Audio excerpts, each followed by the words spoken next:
All right, let's talk about scripting.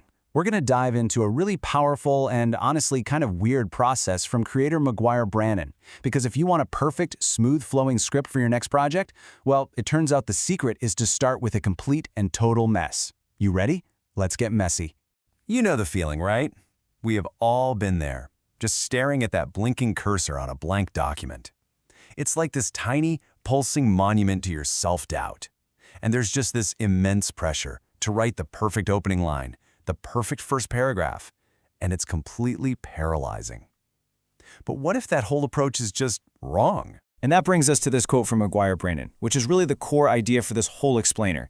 Think of this as your official permission slip to be messy. The path to a polished, perfect script doesn't start with perfect order. Nope. It starts by just embracing the chaos. So let's give this enemy a name. We'll call it the blank page problem. It's that natural instinct we all have to write perfectly and linearly, from A to B to C. And that instinct? It's the very thing that stops most creative work dead in its tracks before it even starts. Yeah, the conventional wisdom always tells us, just start writing. But trying to create a perfect narrative, sentence by sentence, right from the get-go, that's like trying to build a house brick by brick without even having a blueprint. You get stuck, you second-guess everything, and then, bam, writer's block takes over. So what's the solution? We don't fight the chaos, we lean into it. This is the first and honestly the most crucial step in McGuire's entire process, a full-on, no-holds-barred brain dump. Forget structure, forget grammar, and for now, please, forget making any sense at all. And a brain dump is exactly what it sounds like. It is a sprint. The goal is to get every tiny fragment of an idea, every question, every random connection just out of your head and onto the page. The goal here is not quality. It's quantity, it's speed. You are literally just mining your own brain for the raw materials. And look at how random this is supposed to be. These are actual notes from McGuire's prep for a video about the Arc browser. Steve Jobs in Sweden, Heath Ledger's Joker. At this stage, it does not matter one bit how they connect. If it pops into your head, it goes on the page, period. And get this isn't some quick 2-minute exercise. He commits a solid 15 minutes, sometimes more, to just this phase. It's about giving yourself the time and the space to get past all the obvious ideas and really start digging into the weirder, more interesting connections that are hiding back there in your mind.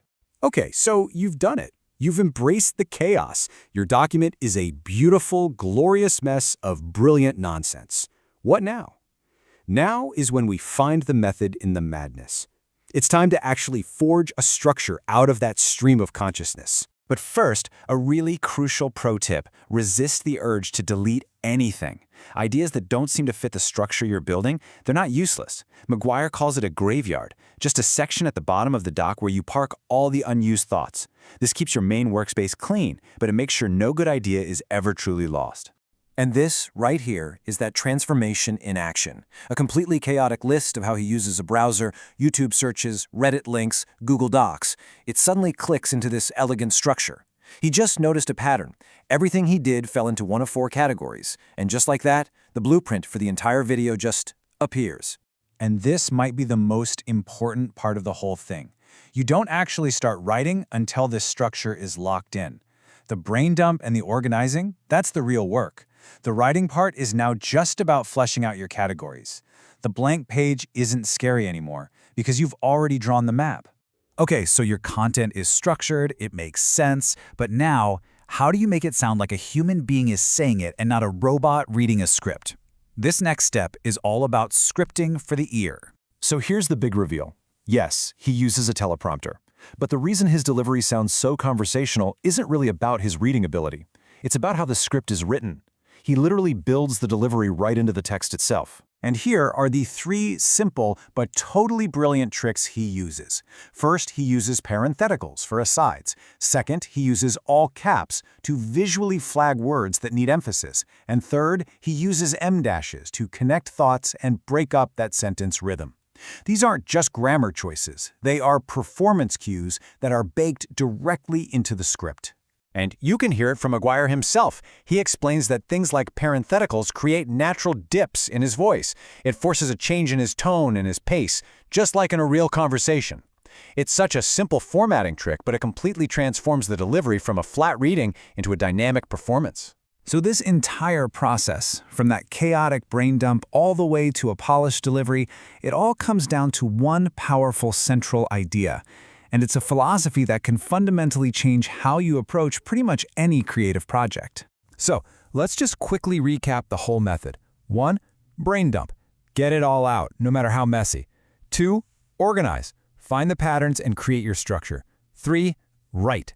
Just fill in that structure you built. And 4. Refine. Use those little formatting tricks to script for a natural human delivery. That's it. It's a repeatable process to get you from that scary blank page to a finished script.